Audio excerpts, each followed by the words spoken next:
आज आपण गव्हाच्या पिठापासून मठरी स्नॅक्स बनवतो। त्यासाठी 2 कप गव्हाचं पीठ घेतलं आहे, त्यामध्ये अर्धा कप रवा घेतलेला आहे, बारीक रवा, चवीनुसार मीठ घालायचं आहे, अर्धा चमचा ओवा हातावर कुस्करून घालायचं आहे, जिरं 1 चमचा, कसुरी मेथी 1 चमचा घालायची आहे, आमचूर पावडर अर्धा चमचा आणि हळद थोडीशी 1 चमचा, लाल मिरची पावडर 3 चमचे, तेल घालून चांगलं मिक्स करून पीठ घट्टसर असं आपल्याला मळून घ्यायचं आहे।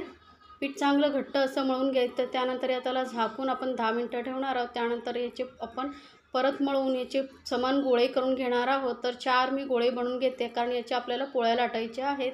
तर पोळपाटाला तेल लावून याच्या मी पातळ अशी पोळी लाटून घेते। त्यानंतर फोकच्या साहाय्याने याला टोचे काढून ग्लासाने बघा मी याच्या मोठ्या अशा मठऱ्या कट करते आहे। पुरी किंवा मठरी म्हणू शकता, खूप छान लागते। आता याला आपण तळून घेणार आहोत।